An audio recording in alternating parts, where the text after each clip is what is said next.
제가 조선일보 기자로 있을 때 친일파 기자로 화형식을 2번 당한 적이 있습니다. 저희 세대가 제가 5~8년 됐긴데요. 한자를 못 배운 세대입니다. 갑자기 어느 날 뭐 한자를 배우지 말라고 그러더니 한자가 없어졌습니다. 그래서 한자를 못 배웠어요. 사회에 나와서 보니까 특히 기자 생활하면서 한자를 모르니까 도무지 이게 안 되더라고요. 독학을 해서 한자를 배웠는데, 아니 그거 초등학교, 중학교 시절에 한 2,000자 한자를 배우는 게 그게 뭐가 어렵다고 한자를 안 배우게 해서 뭐 거의 한자 모멘들을 만들어 놓고 어르신들은 자기네들은 다 알면서 이 한자를 배우지 말라고 하니까 아주 바보 세대가 됐습니다. 하도 억울해서 야 이거 국제화 시대가 된다고 그러는데 우리 일본도 가고 중국도 가야 되는데 한자를 배우면은 그래도 한자라도 알아서 뜻이라도 알 거 아니냐. 제발 좀 한자를 배우자. 그리고 한자를 알면서 안 쓰는 거하고 몰라서 못 쓰는 거하고 다른 거 아니냐. 그래서 안 쓰더라도 좀 배우긴 하자. 이 기사를 썼더니 한글학회 회원들이 와가지고 이 친일파 기자라고 하면서 막 삐라도 뿌리고 뭐 이렇게 난리가 났습니다. 제가 하도 참 어이가 없어가지고 그 사람들한테 가가지고 아니 한자를 쓰려면 친일파 왜 친일파야 친중파라고 얘기를 했는데 왜 친일파냐 그랬더니 북한 호정을 주장하면 다 친일파래요. 그래서 제가 이제 뭐 친일파 기자 화영씨 한번 당한 적이 있습니다. 그리고 김영삼 정부 시절에 지금 그 경복궁 앞에 그 조선총독부 건물이라고 있었습니다. 그 당시에 전두환 정부 시절에 뭐 몇백억을 들여가지고 그 건물을 국립박물관 건물로 이제 그 바꿔가지고 우리 국보들을 전시하고 있었는데 그 국보를 다 넣어둔 상황에서 그 뭐 위에 첨탑 부분을 자르고 뭐 그 해체를 저게 총독부 건물이라고 그래가지고 철거를 했는데 제가 가만히 보니까 아니 이거는 옛날에 총독부 건물이었는데 해방 후에 우리가 거기가 재헌의회가 처음 열린 현장이고 대한민국이 건국된 현장이고 그리고 우리 정부가 중앙청으로 사용을 했고 박정희 대통령 시절까지 중앙청으로 기능하면서 우리 근대화의 사령탑 역할을 했고 그런데 이게 왜 총독부 건물이냐 이거는 당신네들 총독부 건물이라고 이렇게 뒤집어 씌워가지고 두들겨 부수면서 사실은 우리 대한민국 건국의 이 현장을 없애려고 하는 거 아니냐 저 이걸 막 그 반대하는 기사를 썼더니 저 친일파 기자라고 뭐 청와대에서 사람이 와가지고 뭐 협박을 하고 이런 일이 벌어졌었습니다. 그리고 김영삼 정부 시절에 쇠말뚝을 뽑는다고 뭐 군부대까지 동원해가지고 지뢰 탐지기를 동원해가지고 전국에서 쇠말뚝을 18개 뽑았습니다. 근데 하도 이상해가지고 도대체 이 18개가 그러면은 누가 이게 일본이 박은 거라고 증명할 수 있을 것이며 도대체 일본은 그 풍수지리 같은 게 없는데 이 일본 사람들이 왜 이런 걸 했을까? 그래서 하도 이상해가지고 제가 18개를 뽑은 현장을 다 가서 이 뽑은 사람들한테 직접 물어봤습니다. 이거 일본이 박은 증거가 뭐냐? 없대요. 근데 왜 당신들은 그러면 증거가 없는데 이거를 일본이 박았다고 그렇게 얘기하느냐? 그랬더니 점쟁이가 그렇게 알려줬대요. 그러니까 전국에서 18개를 뽑은 그 쇠말뚝은 이건 일본이 박은 것이다 라고 검증을 해준 사람은 과학자나 기술자가 아니라 점쟁이들이 해줬다는 겁니다. 그래서 그거를 일본이 박은 거라고 그렇게 감정을 해준 그 역술가를 찾아가서 물어봤어요. 당신이 이거를 일본이 박은 쇠말뚝이라고 그렇게 검증해낸 증거가 뭐냐 그랬더니 거기가 풍수지리적으로 명당이나 일본이 박은 것이 틀림없다는 거예요. 이런 식으로 전국에서 뽑은 18개가 전부 점쟁이들이 보증을 해줬습니다. 저 양구에서 뽑은 거는요. 아니 이거는 너무 새 거예요. 도저히 이건 일본 사람들이 박았다고 인정을 할 수가 없는. 그래서 그 사람들한테 물어봤어. 이거 진짜 일본 사람이 박은 거 맞냐? 그랬더니 증거가 없대요. 증거가 없는데도 다 뒤집어 씌워가지고 일본이 박은 세마토기라고 해서 뽑은 겁니다. 충북 단양에서도 그 발견이 됐는데 단양에서 뽑은 거는 요거보다 조금 더 큽니다. 20cm 정도. 굵기도 요 볼펜 정도보다 조금 두꺼운 요 정도의 세마토기 뽑혔어요. 동네 주민한테 물어보니까 저거 일본 사람이 박은 게 아니라 해방 후에 우리가 거기가 남한강변이거든요. 우리가 배추를 볶으려고 박은 건데 일본이 박은 뒤집어 씌워가지고 뽑았다. 저거 가짜다. 주민들이 다 그렇게 얘기를 합니다. 금우산에서 발견된 저 세마토는요. 그 당시 거기에 육군들이 주둔을 하면서 통신 안테나를 세우기 위해서 지지대를 박은 거예요. 영월에서 박은 거는 저 위에 나무를 해서 저 아래쪽으로 내려보내야 되는데 이게 산이 험하니까 저 위에다가 거기는 세마토기 굉장히 큽니다. 한 2m도 넘는데 위에다 하나 박고 아래다 하나 박아가지고 철심을 연결해서 나무를 내리는 용도로 다 우리가 박은 겁니다. 이런 식으로 일본이 박은 세마토기라고 하는 것도 다 가짜였어요. 지금 저희가 이영훈 교수하고 반일 종족주의라는 책을 써서 지금 불만한 싸움이 벌어졌는데 처음에 이 책을 기획을 할 때 과연 이게 되겠는가? 이 책을 우리가 써서 냈을 때 우리 국민들이 과연 이거를 받아들일 수 있는 마음의 준비가 되어 있는가에 대해서 사실 확신이 없었습니다. 그래서 일단 책으로 내기 이전에 동영상부터 만들어서 동영상으로 먼저 이걸 뿌리자. 그래서 주제별로 동영상을 만들어서 뿌렸습니다. 그랬더니 굉장히 많은 사람들이 호응을 하시면서 이걸 꼭 책으로 내라. 그래서 용기를 얻어가지고 책을 낸 게 이 반일 종족주의라는 책인데요.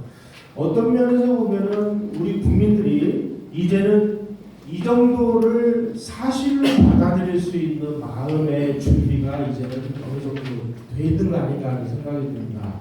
아까 제가 오면서 얘기를 들었는데 이번 주까지 10만 부가 나왔답니다. 어쨌든 10만 명의 우리 국민들이 이 책을 보고 반대를 하든 뭐를 하든 공감을 지금 하고 있다는 사실입니다. 그 이전까지만 해도 사실을 사실로 이야기하는 것을 우리 국민들이 받아들이지를 못했어요. 위안부 문제의 진실이 어떤지를 우리 국민들은 알려고도 안 했고 그저 이 좌익들이 그냥 선전선동에 의해서 그냥 잡아갔다, 끌어갔다 이런 식으로 거짓말을 하는 것을 사실로 받아들였던 것입니다. 제가 이 발제문에 쓴 내용은 이런 내용입니다. 이 반일 종족주의의 근거를 추적해 올라가 보면 근거 없는 우월 의식이 있습니다. 우리가 이제 조선 시대의 정식으로 명나라에다가 사대를 하고 책봉 조공 관계로 편입이 되면서 우리는 중국에는 사대하고 이웃나라하고는 교리를 한다. 이게 이제 사대 교리라는 조선의 외교 정책의 핵심 뿌리인데.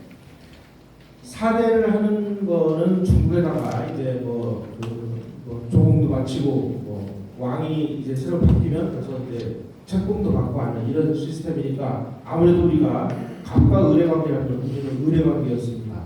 그리고 이웃 나라인 일본 그리고 여진족 이런 나라는 또 우리가 갑의 역할을 했습니다. 그런데 1636년에 병자호란이 일어났어요. 여진족한테 우리가 삼전도에서 항복을 했습니다. 여진족은 조선 초기까지만 해도 우리에게 조공을 받았던 나라입니다.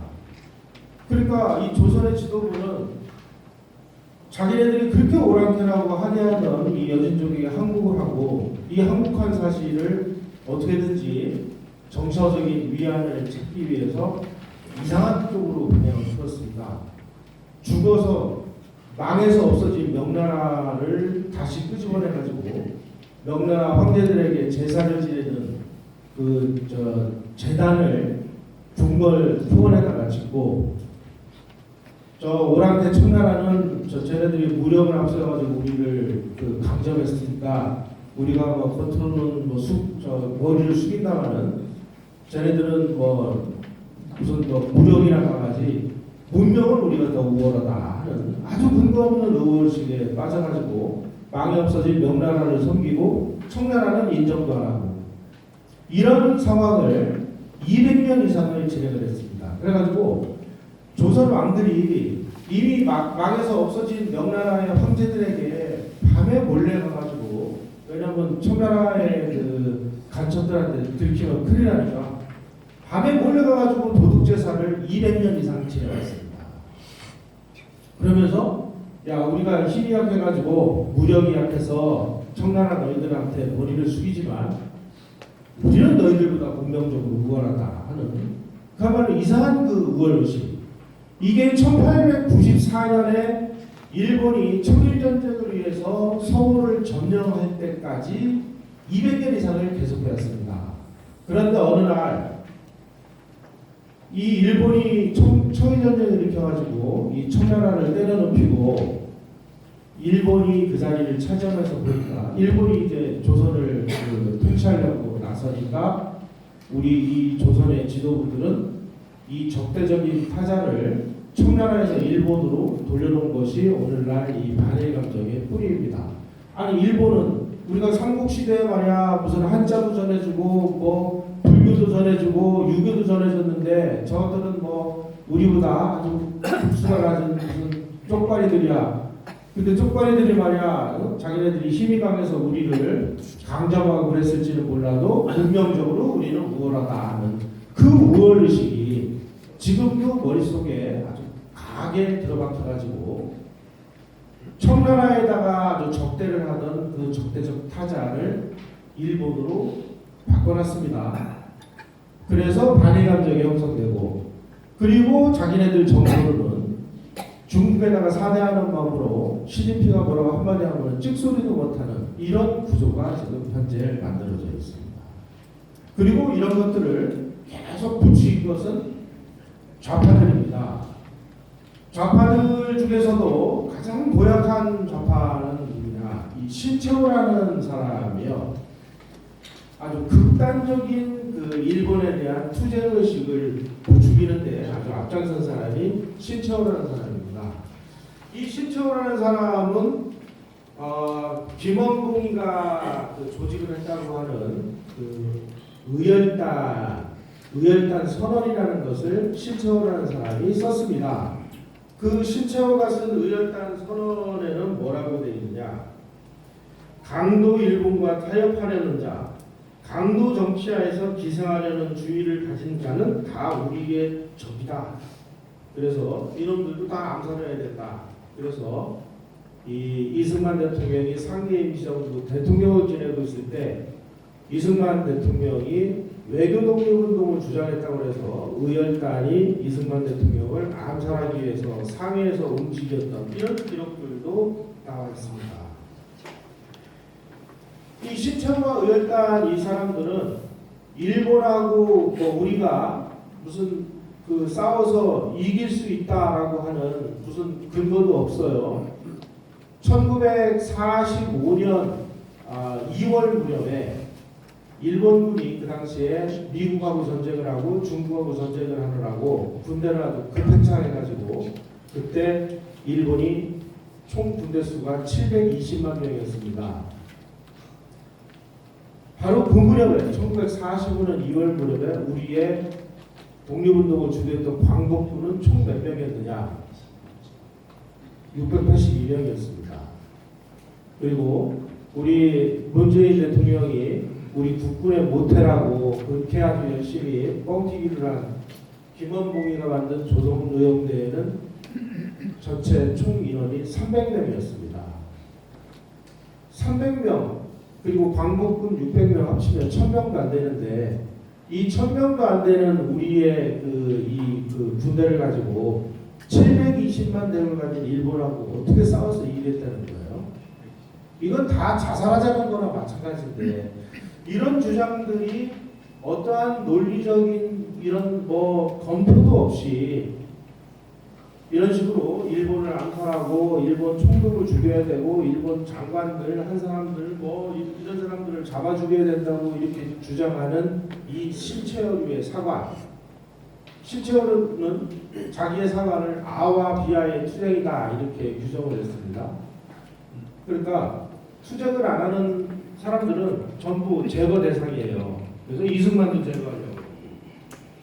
이런 사람들이 주장을 한 이런 그 항일 무장 투쟁이 올바른 길이라고 이렇게 우리 역사를 지금 투쟁 사관으로 만들어 놓고 투쟁이 아닌 다른 뭐 외교 독립론이라든지 교육을 통한 뭐 독립 준비론이라든지 이런 걸 주장하는 사람들은 완전히 이건 뭐 거의 7.1군대나 마찬가지의 이런 상황으로 만들어 버려서 이게 오늘날 북한의 그 김일성이 했다고 하는 항일 무장 투쟁과 이게 연계가 돼가지고 우리 사회를 지금 완전히 들었다 놨다 하는 이런 이상한 항일 무장 투쟁 사관으로 지금 우리 사회를 압박하고 있는 것입니다. 황장엽 선생이 한국에 오셔가지고요, 제가 그 직접 여쭤봤습니다. 아니 황 선생님, 김일성이가 진짜 만주에서 항일 무장 투쟁한 것이 맞습니까? 제가 물어봤습니다. 지금 김일성이가 항일 무장 투쟁을 했다고 이렇게 북한들이 주장을 하는데 그 항일 무장 투쟁을 했다고 하는 그 근거는 북한에서 제공하는 자료를 제외하고 중국이나 소련이나 그 어디서도 사료나 뭘로 증명이 안 됩니다. 단지 북한에서 제공하는 그런 자료만 가지고 지금 우리 좌익학자들이 앵무새처럼 떠들어대가지고 지금 항일 무장 투쟁을 김일성이가 했다고 이렇게 지금 그 엉터리 역사가 만들어졌는데 황정엽 선생한테 제가 진짜 물어봤습니다. 왜냐하면 황정엽 선생은 김일성을 굉장히 잘 알기 때문에요. 그래서 황 선생이 나도 궁금해가지고 자기가 직접 김일성한테 물어봤답니다. 수령님 진짜 그 만주에서 항일 투쟁을 하셨습니까? 그랬더니 황 선생이 그 김일성이가 이렇게 답했다고 합니다. 아니 내가 뭐 내놓고 떠들 정도는 안 했지만 그래도 조금은 했다. 근데 조금 한 게 안 한 것보다는 나은 거 아니냐. 근데 왜 자꾸 나보고 욕을 하느냐. 이렇게 얘기를 했다고 해요. 그러면서 어느 날 김일성이가 이제 자기 의상화를 위해서 내가 그 항일 무장 투쟁을 했는데 이 사람이 항일 무장 투쟁을 했다고 하는 근거도 없을 뿐더러 다 중국에서 투쟁을 한 거거든요. 자기가 속해 있었다고 하는 동북 항일연구는 중국 공산당이 만든 빨치산 부대입니다. 김일성이는 어렸을 때 아버지하고 같이 중국 국적을 취득해가지고 중국인이 됐습니다. 그리고 중국 공산당에 가입을 해서 중국 공산당 산하의 빨치산 부대에서 있었는데 그 중국 공산당 산하의 동북 항일연구이라고 하는 이 빨치산 부대에 자기네들의 행동 강령과 활동 목표를 제시한 자료가 발견이 됐습니다. 그 자료에 의하면 동북 항일연구는 항일운동을 통해서 만주를 회복하고 그리고 중국을 구하기 위해서 싸운다 이렇게 만들어져 있습니다. 조선의 독립과 해방을 위해서라는 얘기는 단 한마디도 없습니다. 이러다 보니까 자기가 나 빨치산 해놓으라 하고 주장을 하면 결국은 중국의 독립과 해방을 위해서 싸운 것밖에 안 되니까 이 사람이 뭐라고 거짓말을 하느냐. 내가 만주에서 항일 투쟁을 한 게 아니라 백두산에서 했다. 그래 백두산에 내가 옛날에 저는 미령이 있으니까 그 미령을 찾아라 하고 학자들에게 그 지시를 내립니다. 학자 300명이 4개월간을 백두산 일대를 다 뒤졌는데 미령이 어디 있습니까? 없지. 그러니까 자기가 찾아주겠다고 나서가지고 지금으로 치면 그 양강도 거기에 경치 좋은 곳에 야 여기가 미령이 있었던 자리야 라고 김일성이가 점을 찍어줘서 거기다가 미령을 가짜로 만들어놨다는 거 아닙니까? 그리고 그 뒤에 바위에다가는 정일봉 이렇게 새겨가지고 거기에 지금 북한의 청소년들이 무슨 답사를 하고 이 난리를 떨고 있습니다. 이게 김일성이 했다고 하는 항일 무장 투쟁의 사실입니다.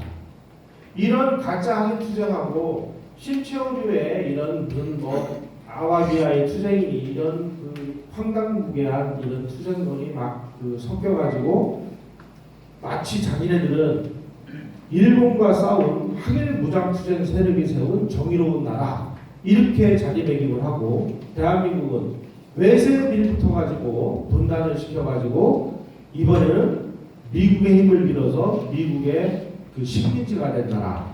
그러니까 우리 정의로운 우리가 이 식민지를 해방시켜야 된다라고 하는 이런 황당무계한 논리가 북한이 주장하는 것을 우리의 이 주체 사상을 그 열심히 hun무하는 그런 세력들에게 이어져서 오늘날 청와대를 장악하고 있는 사람들의 머릿속에 박혀 있는 이 반일 감정의 뿌리를 이루고 있습니다. 우리가 이런 이 반일 감정을 깰 수 있는 유일한 방법은 사실을 사실대로 아는 것 외에는 저는 방법이 없다고 봅니다. 그래서 반일 종족주의를 보면 그동안에 우리가 막연하게 알고 있는 이런 것에 대한 역사적인 사실이 무엇이냐 하는 것을 챕터별로 나눠가지고 썼습니다. 위안부 문제, 그리고 뭐 강제로 끌고 갔다고 하는 강제징용 문제. 강제로 끌고 간 줄 알았더니 우리가 다 자발적으로 건너갔다고 하는 사실이 밝혀졌습니다. 그리고 우리가 뭐 강제로 뭐 일본군에게 다 끌려갔다고 우리 알고 있었는데 끌려간 게 아니고요. 지원병이라고 해가지고 평균 지원율이 48대 1 정도 됐습니다. 군인들, 일본군이 되기 위해서 한국인들이 가서 나도 일본군에 들어가고 싶다, 너도 들어가고 싶다 그래가지고 경쟁률이 48대 1이었다. 근데 이거 어떻게 강제로 끌고 간 거냐 말이죠. 그리고 아까 제가 말씀드린 쇠발톱은 다 가짜였다. 사실 이런 것들을 조목조목 저희가 역사적인 근거를 들어가면서 우리가 알고 있는 이 반일 감정의 뿌리로 되어 있는 일본에 대한 이 소위 말하는 적대 감정이 얼마나 잘못된 그 사실관계의 기초에서 만들어졌는지를 누누이 밝혀놓은 책이니까 이 책 하나만이라도 읽고 우리 국민들이 우리가 알고 있는 이 일본과 실제 일본이 참 많이 다르구나 하는 것을 우리 스스로 깨닫는 수밖에 없을 것 같습니다. 우리가 뭐 이 을사오적 이완용이가 나라를 팔아먹어서 망했다 이렇게 주장을 하는데 이게 사실이냐 말이죠. 제가 그 뭐 왕조실록 일본 측에서 나온 자료 모든 자료를 다 그 검증을 한 결과 을사보호조약에 반환한 이완용은 아무 역할도 안 했습니다. 그런데 어떻게 이완용이가 그 을사보호조약 나라를 팔아먹어서 나라 망했냔 말이에요. 이렇게 얘기할 수가 있냔 말이죠. 그래서 여기에 오신 어르신들만이라도 우리가 일본을 욕할 때는 아주 냉정하게 그 비판해야 됩니다. 그런데 잘못된 그 근거 이런 걸 가지고 일본을 근거 없이 우리가 비난을 할 필요는 없다. 이렇게 제가 말씀을 드립니다. 우리가 반일 감정이라는 것은 정말 그 뿌리가 너무 깊어가지고 이게 아마 오늘 내일 이렇게 그 고민하면서 없어지지는 않을 것 같아요. 그렇게 하더라도 우리 국민들이 어떤 감정보다는 아주 냉정한 이성을 가지고 역사적 근거와 역사적 사실을 가지고 일본 사람들은 뭘 잘했고 뭐를 잘못했는지를 이성적으로 따지는 그러한 준비를 지금부터 해나가면, 그리고 우리 자녀들에게 그런 제대로 된 교육을 가르칠 수만 있다면 정말 이런 그 엉터리 반일 감정이 막 국민들을 그냥 막 광풍처럼 몰아치는 이런 건 좀 막을 수 있지 않을까 하는 생각이 듭니다. 감사합니다. 네, 감사합니다.